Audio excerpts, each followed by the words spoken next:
All right, friends, welcome back on a Tuesday as we continue through the book of Genesis. Today, probably trying to get through the rest of chapter 49. We've been looking in this chapter at Jacob, who at the end of his life is offering, it's essentially in the context of Genesis, a blessing of sorts, but in many ways, as we talked yesterday, it's predictions of what will happen for each of his sons.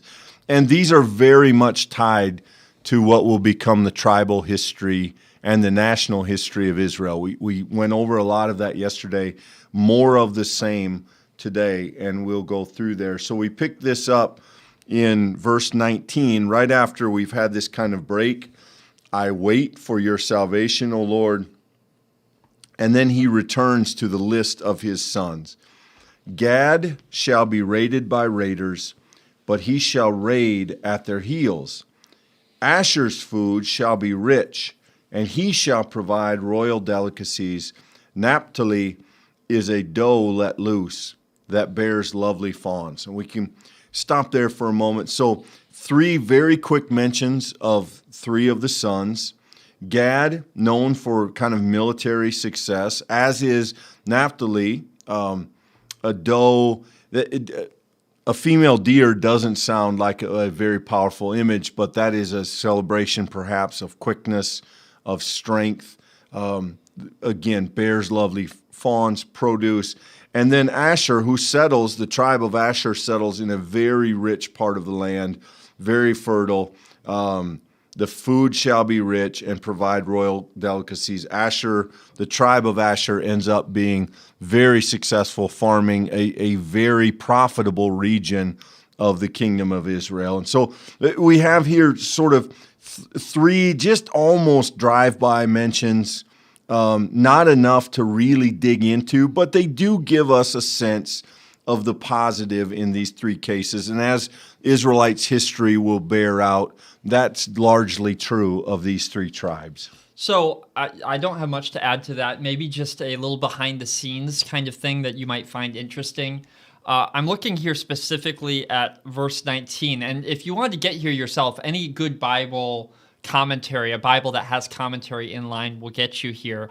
But I want to point out here, Gad shall be raided by raiders, and he shall raid at their heels. Notice how raid is included 3 times there. If you're an English reader, your translator's gone to some extent to try to reuse that word. That's almost a clue. It's a hint to say, hey, there's something happening here in the original language that they've chosen these same words in this repetitive motion. Well, sure enough, if you do a little bit of digging, you'll see that essentially all of these words are word plays against each other.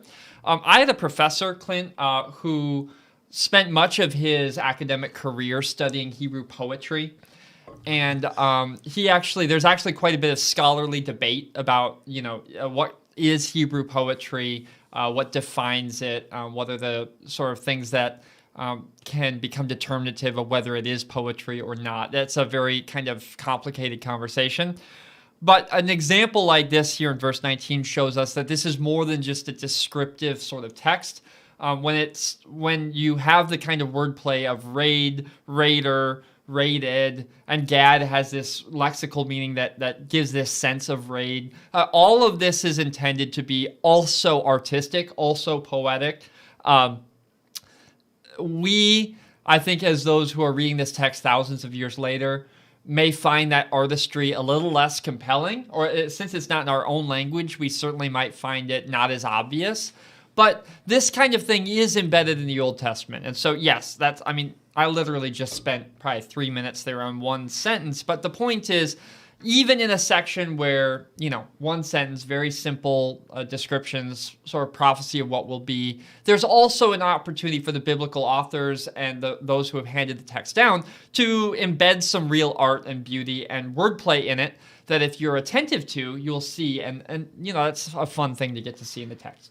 For most of us, Michael, I'm trying to think, unless we really dig into the history of some of America's conflicts, if we grew up in the States and we studied in history in school, the names that probably come as most familiar would be names like Davy Crockett and Daniel Boone and those kind of figures. Well, I don't think it's a stretch to say that these are those kind of folklore heroes, the founders of tribes, the people who stood up to the enemies, the people who raided the enemies, the people who successfully tamed the land and produced grain and crops that not only fueled Israel, but allowed them to succeed on the global market, or at least the market they knew as global. I think, there is a sense in which these are their folk heroes. And so when we read these things, we don't get that, but we think, wow, they didn't say much about Gad. Gad, raid. But if we were telling that story from an American perspective, it'd be, Jim Bowie and his knife. Right. Kept them out, or was a leader. And we just don't bring the same kind of background to these stories. So this really is a celebration, not only of these men specifically, but of the history they represent. And it's a lot to cram into, 3 short verses, but that's intentional. Now, that brings us to the most expanded, which is Joseph. And not surprising, if you've been with us, if you've been following the narrative, especially over the last few months, or probably a couple months, close to 3 or 4 weeks at least, that we've been in the Joseph story specifically. This isn't surprising to you. So let me read this one to you by contrast. Joseph is a fruitful bough by a spring. His branches run over the wall. The archers fiercely attacked him. They shot at him and pressed him hard, but his bow remained taut, and his arms were made agile by the hands of the mighty one of Jacob, by the name of the shepherd, the rock of Israel, by the God of your father who will help you, by the Almighty who will bless you, with blessings of heaven above, blessings of the deep that lie beneath, blessings of the breasts and the womb. The blessings of your father are stronger than the blessings of the eternal mountains, the bounties of the everlasting hills. May they be on the head of Joseph, on the brow of him who was set apart from his brothers. So, very different than Asherah shall be rich and provide delicacies. Much more in-depth, much more celebratory. Remember that Joseph does not become himself a tribe, having been in Egypt. That falls to his sons, Ephraim and Manasseh, who become the dominant tribes of the northern kingdom. And they are the most successful economically. They're the most successful militarily. They are the backbone of that northern kingdom of Israel. And here we have a celebration of that. And notice that this is the only one, I believe, that we've seen invoke God's specific name, God's blessing. The rest of these have had a sort of prediction to them. But here it's by the hands of the mighty one of Jacob, by the name of the shepherd, the rock of Israel, by the God of your father. This is quite different, Michael, than I think we've seen. We did see, again, Judah, the primary tribe of the southern kingdom. We saw a more expanded section for him as well. But I think far and away, this is the most flowery of the language we see in this chapter. Yeah, flowery.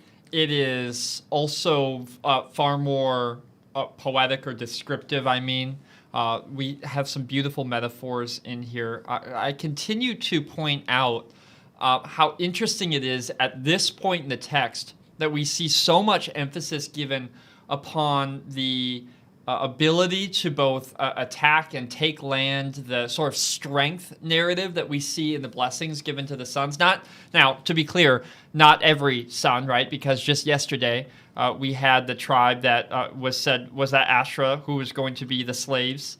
So not every son has this put over them. But realistically, note here, Joseph, who we've not had any description of him having military strength or being a strong person. We never had a description kind of like Esau, who he's built and he's out there and he's strong. But yet here, this idea that the archers fiercely attacked him, yet his bow remains taut, his arms remain agile, right? So it's amazing in this description that he's strong, that the blessing that passes to him will make him even stronger, that he is able to both defend and take what is his own and his own interest.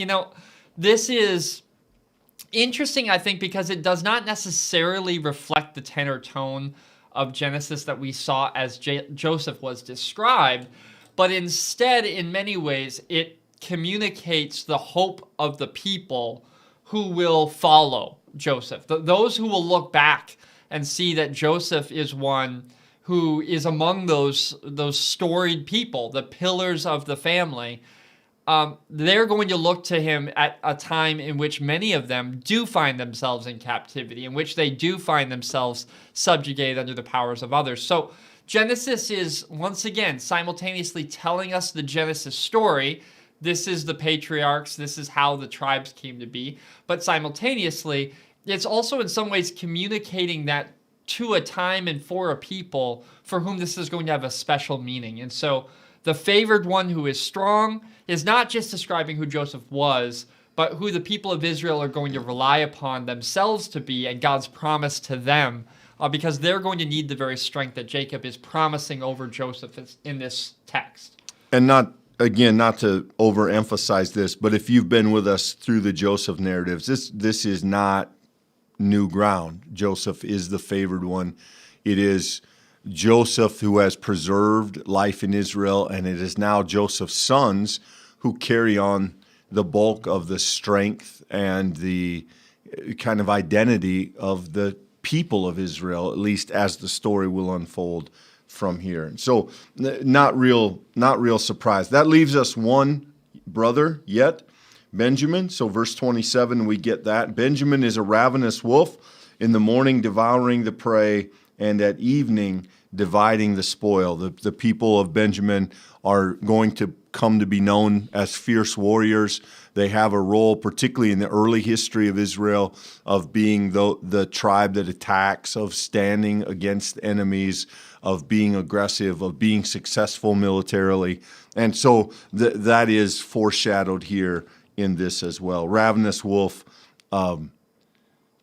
it is intended to be more of a compliment than it sounds in our ears. I guess I'll just say it that way. Yeah, right, 100%. And notice the other character who we had described in the same kind of terms, Judah.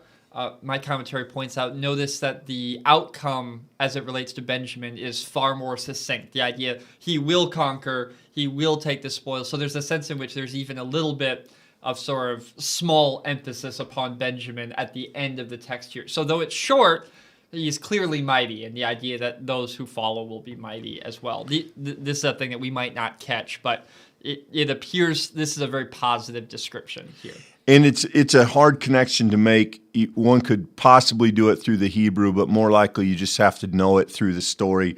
Benjamin is the tribe that will produce the first king. Saul is going to be rooted in the tribe of Benjamin. And so there is a little bit of foreshadowing in the original language, though it's very subtle, and I don't know how much we should make of it, but it's a good thing to know. So that brings us then to the sort of close of that as we read verse 28 here. All these are the 12 tribes of Israel, and this is what their father said to them when he blessed them, blessing each one of them with a suitable blessing. And with that, we bring to close really this last kind of scene of Jacob and his sons, of this family history. We largely wrap that up. There's just a little bit of that left, and it really maybe two scenes, one involving Jacob's death and burial, and then some aftermath conversation with Joseph. Let me finish this chapter for you and a couple verses into chapter 50, and we'll just make our conclusions today. Then he charged them, saying to them, I'm about to be gathered to my people. Bury me with my ancestors in the cave of the field of Ephron the Hittite, in the cave of the field of Machpelah, near Mamre in the land of Canaan, in the field that Abraham bought from Ephron the Hittite as a burial site. There Abraham and his wife Sarah were buried. There Isaac and his wife Rebekah were buried, and there I buried Leah. The field and the cave that is in it were purchased from the Hittites. When Jacob ended his charge to his son, he drew his feet into his bed, breathed his last, and was gathered to his people. The book of Genesis often gives us, in fact, to some extent, the Old Testament. Remember that we are telling history here, and in history, it makes for wonderful scenes that somehow Jacob found the strength to say all of these last words. He gives his final instructions, and then with a kind of dignity and strength, he breathes his last. It is, if you've been with people as they pass away, if you know the medical field, again, this isn't intended to be medicine. This is intended to be a spiritual story. And so we have this wonderful scene where, having said what there is to be left said, having left these final instructions, having made it clear who his sons are and what he now expects of them, he breathes his last. And this wonderful phrase, he was gathered to his people. And it is the closing, then, this character that we have known from the early part of the book of Genesis, whose story has been influential, who now bears the name Israel, is no longer. And now that story has officially passed all the way down to his sons. Yeah, I think there's a really interesting sort of thing to note here, if you let me show you. Verse 28 is where we have this line, when he blessed them, blessing each of them with a suitable blessing. Notice blessing, even in English, shows up 3 times there. Then from verse 29 to verse 33, it all ends in 4 verses. His life, this final word, him sort of taking agency in charge, this all ends in these 4 verses. And I think that is absolutely fitting and understandable when you recognize what's happening, that he has passed on the blessing. Now let's consider for a moment, what blessing? The blessing that stretches all throughout this book. It is the meta-narrative. It is the through line, God's faithfulness to and through the blessing that was made originally to Abram, right? So here we have in verse 28, the 12 tribes named at the very beginning of that verse, and then this litany when his father said to them, when he blessed them, blessing each of them with a suitable blessing. We see the finality of that blessing in the text. That's my point. When he finishes the blessing to the tribes, then the blessing has been passed on. It is now moved on beyond Jacob and his life, as you said, Clint, aptly. He's been named Israel. And this is the moment. If there is a moment like in a wedding where you say, I now pronounce to you husband and wife, this is the moment where the blessing has passed on from father to sons, plural, and these are now the ones who will be the bearers of it into the future. This is where the text goes from one person to, in many ways, a national identity. And so the fact that 4 verses later, he's being buried, he's been taken back to his people, he's breathed his last. In many ways, Jacob has done what he was called to do. God has been faithful to him. Now that he's passed that blessing on, the text is ready to move on and to set up for us what is now the future of these people who will ultimately become a nation. Yeah, not only be conscious of our time here, but the connector in it, I think, is land, because as we've had these blessings, as we've had these predictions, they have to do with what will happen when the tribes of Israel return to their lands.